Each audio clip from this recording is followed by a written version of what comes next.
بسم اللہ الرحمن الرحیم۔ ناظرین، کیا دجال پیدا ہو چکا ہے؟ دجال اس وقت کہاں موجود ہے اور وہ کب ظاہر ہوگا؟ یہی ہماری آج کی ویڈیو کا موضوع ہوگا، اور آج ہم آپ کو ایک صحابی رسول صلی اللہ علیہ وسلم کی دجال سے ملاقات کی داستان مستند احادیث کی روشنی میں سنائیں گے۔ ناظرین، صحیح مسلم شریف کی حدیث نمبر 2942 میں حضرت تمیم داری رضی اللہ تعالی عنہ کی ایک جزیرے پر دجال سے ملاقات کا ذکر آیا ہے۔ حضرت فاطمہ بنت قیس رضی اللہ تعالی عنہ فرماتی ہیں کہ ایک دن مدینہ طیبہ میں نے ایک اعلان کرنے والے کی آواز سنی۔ رسول اللہ صلی اللہ علیہ وسلم کا اعلان کرنے والا کہہ رہا تھا، نماز کی جماعت ہونے والی ہے۔ میں نے رسول اللہ صلی اللہ علیہ وسلم کے ساتھ نماز پڑھی۔ میں عورتوں کی اس صف میں تھی جو مردوں کے پیچھے عورتوں کی پہلی صف تھی۔ جب رسول اللہ صلی اللہ علیہ وسلم نے نماز ادا فرما لی تو آپ خوشی کے عالم میں ہنستے ہوئے ممبر پر تشریف فرما ہوئے اور فرمایا، ہر انسان اپنی نماز ہی کی جگہ پر بیٹھا رہے۔ پھر فرمایا، تمہیں معلوم ہے کہ میں نے تم لوگوں کو کیوں اکٹھا کیا ہے؟ لوگوں نے کہا، اللہ اور اس کا رسول بہتر جانتے ہیں۔ آپ صلی اللہ علیہ وسلم نے فرمایا، میں نے تمہیں نہ کسی خاص بات کی رغبت دلانے کے لیے اکٹھا کیا ہے اور نہ ہی کسی خاص چیز سے ڈرانے کے لیے۔ میں نے تمہیں اس لیے اکٹھا کیا ہے کہ تمیم داری جو ایک نصرانی شخص تھے وہ آئے ہیں اور انہوں نے بیعت کی ہے اور اسلام لائے ہیں۔ انہوں نے مجھے ایک بات سنائی ہے جو اس کے مطابق ہے جو میں تمہیں مسیح دجال کے بارے میں بتایا کرتا تھا۔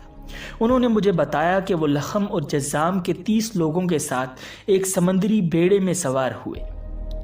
سمندر میں طوفان آ گیا اور وہ طوفان تقریباً 1 مہینہ تک انہیں سمندر میں ادھر ادھر پٹکتا رہا، یہاں تک کہ ایک دن غروب آفتاب کے وقت وہ سمندر میں ایک جزیرے کے کنارے جا لگے۔ وہ بیڑے کی چھوٹی کشتیوں میں بیٹھے اور جزیرے میں داخل ہو گئے تو انہیں نہایت موٹے اور گھنے بالوں والا ایک جاندار ملا۔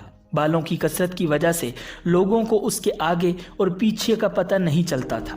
انہوں نے اس سے کہا کہ تو آخر کیا چیز ہے؟ اس نے کہا، میں جساسہ یعنی بہت زیادہ جاسوسی کرنے والی ہوں۔ انہوں نے کہا، جساسہ کیا ہے؟ اس نے کہا، تم لوگ دیر میں موجود اس شخص کی طرف چلو، وہ تم سے ملنا چاہتا ہے۔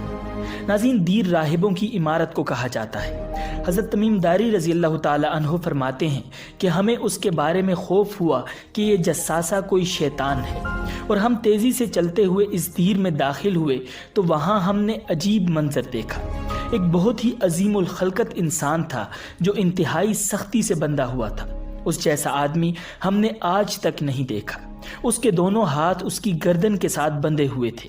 اس کے گھٹنوں سے لے کر ٹخنوں تک کا حصہ لوہے کی زنجیروں کے ساتھ جکڑا ہوا تھا۔ ہم نے کہا، تیرا برا ہو، تو کون ہے؟ اس نے کہا، تمہیں میرے بارے میں جاننے کا موقع ملے گا، پہلے تم مجھے بتاؤ کہ تم لوگ کون ہو۔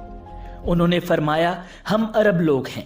ہم سمندر میں بیڑے پر سوار ہوئے اور اتفاقاً ہم اس وقت سمندر میں اترے جب اس میں بڑا طوفان تھا۔ 1 مہینے تک موجیں ہمارے ساتھ کھیلتی رہیں اور ہمیں ادھر ادھر پٹکتی رہیں۔ پھر ہم تمہارے اس جزیرے کے کنارے آ لگے۔ ہم اس بیڑے کی کشتیوں میں بیٹھے اور جزیرے میں آ گئے۔ یہاں ہمیں ایک موٹے گھنے بالوں والا جاندار ملا جو اپنا نام جساسہ بتلاتا ہے۔ وہ ہمیں تمہارے پاس لے آیا کہ تم ہمارا انتظار کر رہے ہو۔ یہ سب سننے کے بعد اس عجیب و غریب شخص نے کہا، مجھے علاقہ بیسان کی کھجوروں کے بارے میں بتاؤ۔ ہم نے کہا، تم ان کی کس بات کی خبر معلوم کرنا چاہتے ہو؟ اس نے کہا، میں تم سے اس کے کھجور کے درختوں کے بارے میں یہ پوچھنا چاہتا ہوں کہ وہ پھل دیتے ہیں۔ ہم نے اس سے کہا، ہاں۔ اس نے کہا، وہ وقت قریب ہے کہ وہ پھل نہیں دیں گے۔ اس نے پھر سوال کیا، مجھے بحیرہ تبریہ کے بارے میں بتاؤ۔ ہم نے کہا، اس کی کس بات کی خبر چاہتے ہو؟ اس نے کہا، کیا اس میں پانی ہے؟ انہوں نے کہا، اس میں بہت پانی ہے۔ اس نے کہا، قریب ہے کہ اس کا پانی گہرائی میں چلا جائے گا۔ پھر اس نے سوال کیا، مجھے شام کے علاقے زغر کے چشمے کے بارے میں بتاؤ۔ انہوں نے فرمایا، اس کی کس بات کی خبر چاہتے ہو؟ اس نے کہا، کیا چشمے میں پانی ہے اور کیا وہاں کے باشندے چشمے کے پانی سے کھیتی باڑی کرتے ہیں؟ ہم نے کہا، ہاں، اس میں بہت پانی ہے اور اس کے باشندے اس کے پانی سے کھیتی باڑی کرتے ہیں۔ پھر اس نے سوال کیا کہ مجھے اہل عرب کے نبی کے بارے میں بتاؤ۔ اس نے کیا کیا؟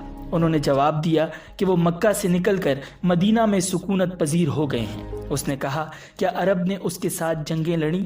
ہم نے کہا ہاں۔ اس نے کہا اس نبی نے ان کے ساتھ کیا کیا؟ تو ہم نے اسے بتایا کہ وہ اپنے ارد گرد کے عربوں پر غالب آ گئے ہیں اور انہوں نے آپ صلی اللہ علیہ وسلم کی اطاعت اختیار کر لی ہے۔ اس نے ان سے کہا یہ ہو چکا ہے؟ ہم نے کہا ہاں۔ اس نے کہا یہ بات ان کے لیے بہتر ہے کہ وہ اس نبی صلی اللہ علیہ وسلم کی اطاعت کریں، اور میں تمہیں اپنے بارے میں بتاتا ہوں، میں ہی مسیح الدجال ہوں اور مجھے عنقریب نکلنے کی اجازت مل جائے گی۔ میں نکل کر زمین میں ہر جگہ جاؤں گا اور مکہ اور مدینہ کے سوا کوئی بستی نہیں چھوڑوں گا۔ 40 راتوں کے اندر سب بستیوں میں اتروں گا۔ وہ دونوں مکہ اور مدینہ میرے لیے حرام کر دیے گئے ہیں۔ میں جب بھی کسی ایک میں یا دونوں میں سے ایک میں داخل ہونا چاہوں گا، ایک فرشتہ میرے سامنے آ جائے گا جس کے ہاتھ میں سونتی ہوئی تلوار ہوگی۔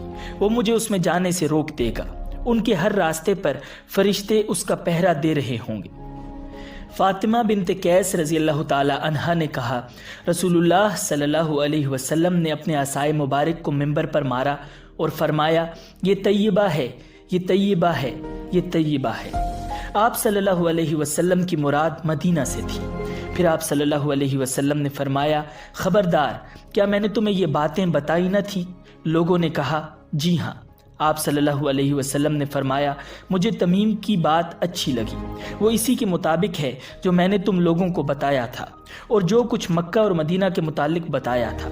یاد رکھو وہ شام کے سمندر میں ہو سکتا ہے یا یمن کے سمندر میں ہو سکتا ہے، نہیں بلکہ مشرق کی طرف ہوگا جو بھی وہ ہے، مشرق کی طرف ہوگا جو بھی وہ ہے، مشرق کی طرف ہوگا جو بھی وہ ہے۔ اور آپ صلی اللہ علیہ وسلم نے اپنے ہاتھ سے مشرق کی طرف اشارہ فرمایا۔ حضرت فاطمہ بنت قیس رضی اللہ تعالی عنہا نے کہا میں نے یہ حدیث رسول اللہ صلی اللہ علیہ وسلم سے سن کر حفظ کر لی۔ ناظرین، اللہ رب العزت ہم سب کو دجال کے فتنہ سے محفوظ فرمائے، آمین۔ اگر آپ کو یہ ویڈیو پسند آئی ہے تو ویڈیو کو لائک کیجئے، چینل کو سبسکرائب کیجئے۔ ملتے ہیں بہت جلد ایک نئی ویڈیو کے ساتھ۔ اللہ نگہبان۔